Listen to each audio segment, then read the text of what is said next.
Здравейте, ние сме Диана и Антон Радославови, семейство. Аз съм адвокат по професия, от 16 години се занимавам с фондация, която предоставя правна помощ на бежанци и мигранти в България. Глас в България се казва. Център за правна помощ, Глас в България. Фондацията на Диана.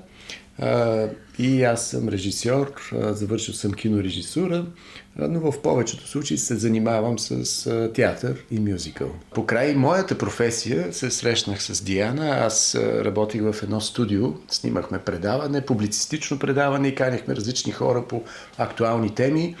Когато говорихме за свобода на словото, правата на чужденци и мигранти, се оказа, че няма много хора, които могат така адекватно да разкажат, да покажат тази гледна точка, може би на гражданския сектор, който се занимава с това. И така Диана се оказа в нашото студио 1, 2 пъти, 3 пъти. И аз като редактор много се впечатлих от нейната мисъл, как тече. Така може да се каже, че се влюбих първо в умът и в начина, по който нейният ум функционира, защото мисълта й беше много ясна, много подредена, нямаше какво да се прибави, нямаше какво да се отнеме. Така че ето моята професия по този начин се съчета с нейната. Далечната 2008-2009, може би става това нещо, но ако трябва по-широко да кажем, мисля, че и двамата сме хора, които се занимават доста с каузи и професията ни, въпреки че е различна, не е толкова кариерно ориентирана, колкото каузално фокусирана и в контекста на тези каузи, които се пресекаха в даден момент, ние се срещнахме. Каузално, това е нова дума в български език, изобретена тук, пред вас. Творчески екип сме ние. Не беше лесна нашата така първоначален път заедно и преди брака, и вече пък и веднъж встъпили в брак. Едно от затрудненията беше, че ние не бяхме съвсем млади, имахме някакъв опит зад гърба си. Аз имах друг брак преди това, така дълги години бях разведен. И всички тези, целият този багаж натрупан човек си го носи в новото взаимоотношение, като добавим към това естествения човешки егоизъм, който иска нещата да станат точно така, както на теб ти е удобно. Имахме много трудни моменти, може би първите 1-2 години. Да, може би всеки минава, всяка семейна двойка минава през даден момент на изненада след брака. Неприятно. Защото преди брака всичко е малко или много романтично, позитивно. Да, има някои така моменти, които ти дават да разбереш, че може би има скрити неща в другия, в неговия характер, но така емоцията е много силна. И след брака всъщност ти започваш някой път много рязко, някой път по-постепенно да се сблъскваш с характера на другия, който, както той ни каза, в голяма степен всеки един от нас носи един егоизъм, който когато живееш сам, той е доста обран, доста скрит. Когато вече започнеш да делиш ежедневието 24/7, то тогава започват много, много директни сблъсъци до момента, в който може би така трябва да се предадеш и да разбереш, че ще се минава през смърт. Смърт за егото, смърт за себе си. В името на това да можете заедно да започнете да градите вече нещо ново и в даден момент ти самия приоткриваш и своята личност по един нов начин и това е колкото и трудно, стресиращо, предизвикателно, толкова и красиво, интересно и вълнуващо. Като кажем смърт звучи много страшно, но всъщност ползата за самия теб е голяма. Накрая се оказва, защото ти се освобождаваш от един куп свои претенции, които иначе основно ти пречат. И след това ти можеш да се насладиш на взаимоотношение с другия човек, без постоянно твоето его да изисква неща, което е голямо удоволствие. Един от големите позитиви на брака. Да. Как разбрахме, че другия е човека, с който искаме да прекараме остатъка от живота си? Не го разбрахме веднага. Постепенно. Постепенно, да. В началото беше само едно усещане за взаимност, за това, че този човек по най-пълноценен начин отразява теб, твоите разбирания, т.е. ти можеш да се припознаеш, да се намериш в него. Имаш един човек, който те допълва, който те обогатява, а не който постоянно трябва да си наштрек с него.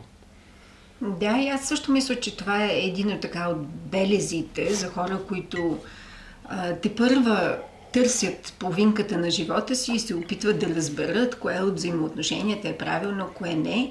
Но наистина има едно такова успокоение, което усещаш, освен моментите, които все повече и повече искаш да прекарваш с другия, е, че той продължава тебе в даден момент. Той те допълва до степен, в който ти виждаш част от себе си в него и така на тази основа ти си готов да поемеш този огромен риск, защото наистина има една така прекрачваща граница, която ти самия трябва да набереш смелост да прекрачиш, за да се впуснеш в това така житейско приключение, да си едно с друг.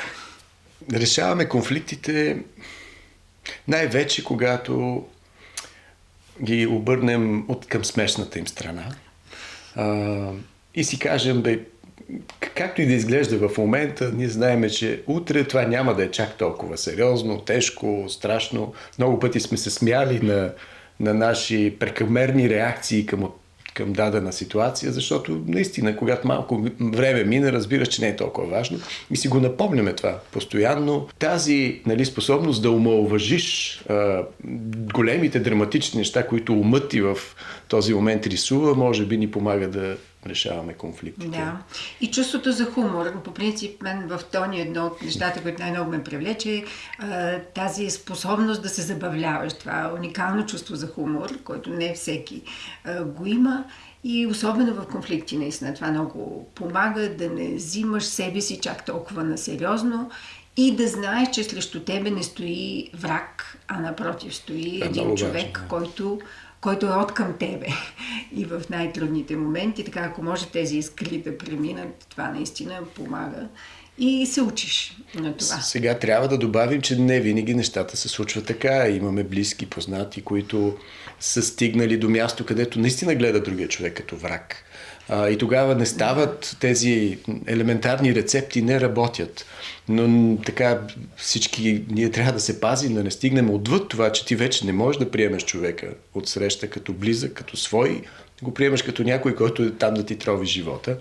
Наистина така, децата и то, когато се изсипат в повечко, придават една тотално различна динамика. Имаме 3 деца, които се родиха през една година, така че наистина беше изведнъж почти всичко. На нас много ни помогна това, че 6 месеца след раждането на последното дете ние заминахме за Африка.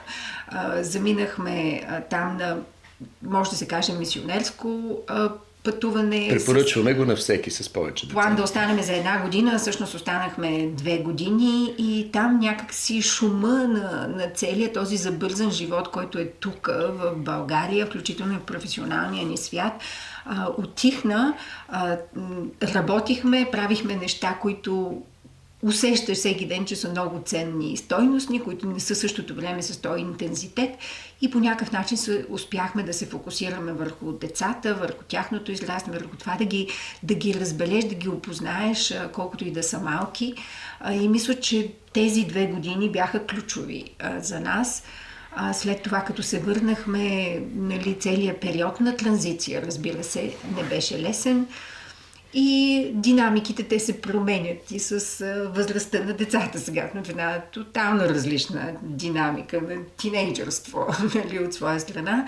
Тук наново се учиме как да живееме и с тази динамика, но пак да кажа и с трудността преобладава приключението, преобладава така любопитството за това да разбереш как можеш да се справиш и с тази ситуация. Бракът е напоследък една все по-спорна тема. Много хора вече отричат брака, дали в този по-традиционен вид той трябва да съществува или не. И трябва да признаем, че тези хора имат и своите аргументи. Светът, постмодернизмът, либералното мислене, така, те се отразяват на всички нас. Аз лично съм видял последиците от върху децата от един брак, който не функционира добре. Някой път те са пагубни. И един брак, който функционира добре, в който родителите се обичат, уважават и успяват да предадат това на децата, обикновено дава една много добра, стабилна основа за бъдещето. Затова за мен бракът е нещо изключително важно. Не е от толкова религиозно и етични гледни точки, а от чисто практична гледна точка осигурява на децата един добър трамплин за бъдещето. Да опишем брака с една дума, за мен е взаимност. За мен е много свързано с процес на ново раждане, което минава през смърт и нов живот. Съчетани заедно. Разбираме и напрежението един млад човек, който иска да се ожени, чуди се, нали, кой ли ще е този негов партньор, как ще се случи всичко, всички сме го преживели малко или много. Тук бихме казали, нужно е повече спокойствие, повече доверие. Все пак по-добре е да не се ожениш, отколкото да се ожениш за някой, с който да си съсипете взаимно живота. Търпение, мъдрост и смелост. Основното, на което се опитваме да научим децата си, е да успяват да поглеждат и от гледна точка на другия. От гледна точка на това, което ще е добре за всички, а не само за тях. Естественият ни стремеж като човешки личности е да търсим това, което е добре за нас. И ние го забелязваме в ежедневните спорове в домът ни. Всеки търси своето и в моменти в държавата ни се получава нещо такова. Всеки иска това, което смята той за най-добро и най-подходящо за него, без оглед на това какво другия смята за правилно. Ако децата ни се научат да жертват своята гледна точка заради доброто на общността, вместо да жертват доброто на общността заради своите намерения, това за нас би бил добър резултат. Да, с една дума опитваме се да ги научим да преодолеят това естествено вродено чувство на егоизъм, защото според мен контекста на семейната единица е най-добрата клетка, в която това може да се тренира, да се научи, за да може и в общността след това да се опитваш да обираш себе си и в този наистина толкова конфликтен свят да не се страхуват, да мислят различно от течението и да изразяват своята позиция, без да се конфронтират и да губят моста към другия.